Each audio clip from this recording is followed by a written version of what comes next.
लखनऊ में city Montessori school की ओर से आयोजित विश्व के प्रमुख न्यायाधीशों का 22वां अंतर्राष्ट्रीय सम्मेलन शुरू हुआ। केंद्रीय मंत्री राजनाथ सिंह ने इस ऐतिहासिक सम्मेलन का ऑनलाइन शुभारंभ किया। वहीं लखनऊ के महापौर संयुक्ता भाटिया ने समारोह की अध्यक्षता की। CMS के संस्थापक जगदीश गांधी ने बताया कि सम्मेलन 19 से 22 नवंबर तक ऑनलाइन आयोजित किया जा रहा है, जिसमें 50 देशों के मुख्य न्यायाधीश और कानूनविद भाग ले रहे हैं। भारतीय संविधान के अनुच्छेद 51 पर आधारित ये सम्मेलन विश्व एकता, विश्व शांति और विश्व के 2.5 अरब से अधिक बच्चों के सुंदर और सुरक्षित भविष्य को समर्पित है। सम्मेलन में कोरोना महामारी के बाद की वैश्विक व्यवस्था पर विशेष रूप से चर्चा होगी। Impressed beyond words that CMS has been organizing the International Conference of Chief Justices annually for 2 decades. I feel that this is one of its type initiatives to make serious deliberations on the issues that we are facing today and look for some honest answers. CMS संस्था द्वारा 22वीं international judicial conference ये कराई जा रही है और हमारे साथ इस समय जगदीश गांधी जी हैं, जो इसके संस्थापक सदस्य भी हैं। इनसे जानते हैं कि क्या है कॉन्फ्रेंस और इस बार क्या खास महत्व रखती है। देखिए, ये जो चीफ जस्टिस कॉन्फ्रेंस है ये हमारी 22 वर्षों से हो रही है। ये इस साल भी ऑनलाइन है, लास्ट ईयर भी ऑनलाइन है। उससे पहले ये चीफ जस्टिस और जजेस ये आते थे और अभी तक 136 देशों के 1300 से ऊपर चीफ जस्टिस और जजेस इस हॉल में आ चुके हैं। 136 देशों के, जबकि दुनिया में 193 देश हैं जो कि यूनाइटेड नेशन के मेंबर हैं। इस बार सर 49 कंट्रीज हैं। नहीं, इस बार 51 हो गए हैं। अच्छा, 51 हो गए हैं। इसमें मैं बता देता हूँ, अल्जीरिया है, इसमें अर्जेंटीना है, ऑस्ट्रेलिया है और अजरबैजान है, बोस्नियान हर्जेगोविना है, ब्राज़ील है और बुरुंडी है, केप वर्डे है, कैमरून है, कमरोज है, कोस्टारिका है, क्रोएशिया है, इक्वाडोर है, इजिप्ट है, ईस्टर्न 50 से ऊपर इस बार हो गए सर। 50 से ऊपर 51 हो गए। इस बार का थीम क्या है? फिजी आइलैंड है। नहीं, मैं बता दूँ, 1 मिनट लगेगा। जर्मनी है, घाना है, गयाना है, हैती है, इंडिया है, इटली है, जापान है, किर्गिज रिपब्लिक है, लेसोथो है, माल्टा है, मैक्सिको है, मॉरिटानिया है, टानिया है और मंगोलिया है, मोरक्को है, म्यांमार है, नेपाल है, नीदरलैंड है, निकारागुआ है, इसके अलावा पेरू है, फिलीपीन है, रोमानिया है, रशिया है, स्लोवेनिया है, साउथ अफ्रीका है, साउथ कोरिया है, श्रीलंका है, सूरीनाम है, स्विट्जरलैंड है, इंडिया, थाईलैंड है, ट्रिनिडाद टोबैगो है और टुवालू है, यूक्रेन है, यूनाइटेड किंगडम है, इंग्लैंड और यूनाइटेड स्टेट्स अमेरिका है, युगांडा है। 51 देश इस बार भाग ले रहे हैं और इसमें कई देशों के बड़े बड़े राष्ट्रपति और प्रधानमंत्री आ रहे हैं। उदाहरण के लिए मैं आपको कुछ इस बार का सर स्पेशल थीम क्या है हमारा? देखिए, ये भारतीय संविधान के अनुच्छेद 51 पर है और इसका पाठ इस प्रकार है, the state shall endeavour A to promote international peace and security, B maintain just and honourable relations between nations, C foster respect for international law and D encourage settlement of international disputes by arbitration।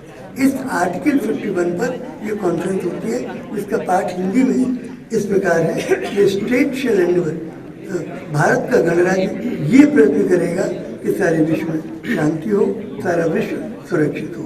Bharat का गणराज्य ये प्रयत्न करेगा कि संसार के विभिन्न राष्ट्रों के बीच न्यायपूर्ण संबंध हो और सम्मानजनक संबंध हो।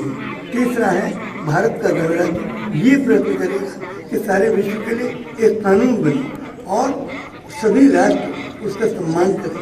और चौथा है, भारत का गणराज्य ये प्रयत्न करेगा कि सारे विश्व की एक व्यवस्था बने इस प्रकार की, यदि आपसी मतभेद हो तो उनका निपटारा आर्बिट्रेशन से हो, न कि आर्मामेंट से, न कि आर्मी से, न कि युद्धों से। तो वो आर्बिट्रेशन से हो, मध्यस्थता से हो। प्रश्न है, मध्यस्थता कौन करे? मध्यस्थता यूनाइटेड नेशन नहीं कर सकता, क्योंकि उसमें 5 वीटो पावर है। अमेरिका, चाइना, रशिया, फ्रांस और इंग्लैंड, 5 वीटो पावर्स में, 5 पावर ब्लॉक्स में यूनाइटेड नेशन बटा हुआ है। इसकी वजह से आप देखें इंडिया पाकिस्तान में 3 लड़ाई हो गई, कोई फैसला नहीं कर पाए। आप देखें तो इजराइल और पैलेस्टाइन में अनेक लड़ाइयाँ हो गई, कोई फैसला नहीं कर पाए। साउथ कोरिया नॉर्थ कोरिया की लड़ाई, कोई फैसला नहीं कर पाए। तो ये जो फैसले हैं ये नहीं हो सकते। आप देखें तो इजराइल और पैलेस्टाइन का झगड़ा, आप देखें ईरान इराक की लड़ाई, कोई भी सेटलमेंट नहीं कर पाते हैं। तो ये नहीं हो सकता। तो यूनाइटेड नेशन, इसीलिए हमारी कोशिश है कि वर्ल्ड की एक पार्लियामेंट बने, वर्ल्ड की एक गवर्नमेंट बने, वर्ल्ड कोर्ट ऑफ जस्टिस बने, और किसी भी देश को कोई भी बात है, मान लीजिए इंडिया पाकिस्तान की लड़ाई है, हम सेटिस्फाइड नहीं है, कोई हमें शिकायत है, तो हम वर्ल्ड गवर्नमेंट के पास जाएं, और वर्ल्ड गवर्नमेंट जो फैसला दे उससे हम संतुष्ट न हो तो वर्ल्ड की कोर्ट ऑफ जस्टिस में जाए, और उससे भी संतुष्ट नहीं है तो वर्ल्ड की पार्लियामेंट में जाए। तो ये 3 इंस्टीट्यूशन बनाने होंगे। तो जैसे हमारी इंडिया की पार्लियामेंट और हमारी इंडिया की गवर्नमेंट है और इंडिया का सुप्रीम कोर्ट है, तो इसी तरह से वर्ल्ड का भी 3 इंस्टीट्यूशन हमें बनानी होगी जो कि सेटलमेंट ऑफ डिस्प्यूट्स का सेटलमेंट करेंगे। क्योंकि सबसे बड़ा सवाल यह है कि दुनिया बचेगी कैसे।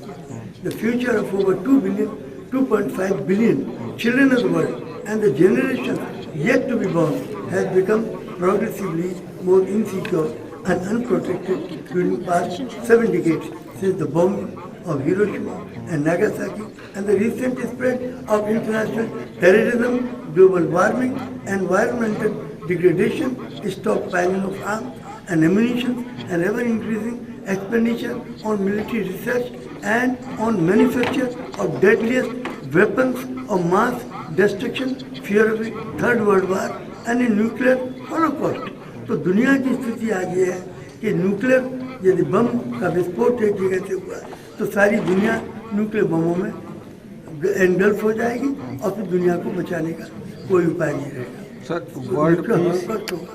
तो इसीलिए हमारी कोशिश है कि ये जो 2.5 अरब बच्चे हमारा स्कूल है, इनका भविष्य अंधकार में होते जा रहे हैं, तो इन बच्चों के भविष्य को सुरक्षित बनाने के लिए हमारा सबसे कहना है आप सब एक हो जाओ जिससे कि वर्ल्ड का भविष्य बच सके। ये है वर्ल्ड पीस पे दूसरा गांधी है जो कि बड़े फोरम पर इतनी जोरदार बात कर रहा है, पूरी दुनिया को क्या संदेश देना है? देखिए, मेरा कहना यही है, ऐ दुनिया के लोगों, अब दुनिया में बहुत तबाही का सामग्री तैयार हो चुकी है, बहुत तबाही का सामान है, इतने न्यूक्लियर बम भरे पड़े हैं।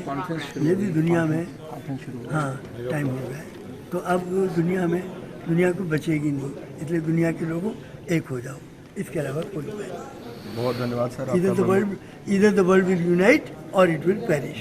या तो दुनिया एक हो, हाँ बिल्कुल। 5 बजे भैया अब शुरू हो रहा है हमारा। थैंक यू सो मच तो सर। अब वो इसी में आ जाएगा, इसमें अब अलग से नहीं हो सकता है। जगदीश गांधी जी हमारे साथ हैं जिन्होंने बताया कि विश्व शांति के लिए कितना महती प्रयास कर रहे हैं सीएमएस संस्था के द्वारा। आज 51 देशों को इन्होंने वर्चुअल उस पर जो प्लेटफॉर्म पर जोड़ा है, जिन्होंने विश्व पीस की बात करी है। और ये 22वां कॉन्फ्रेंस है, पिछले 22 साल से ये लगातार चालू है। और इसके लिए इन्होंने हमारे रक्षा मंत्री राजनाथ सिंह जी ने इसका इनॉग्रेशन किया है। एक बड़ा कॉन्फ्रेंस यहाँ पर रहा। लखनऊ से जनार्दन मिश्रा।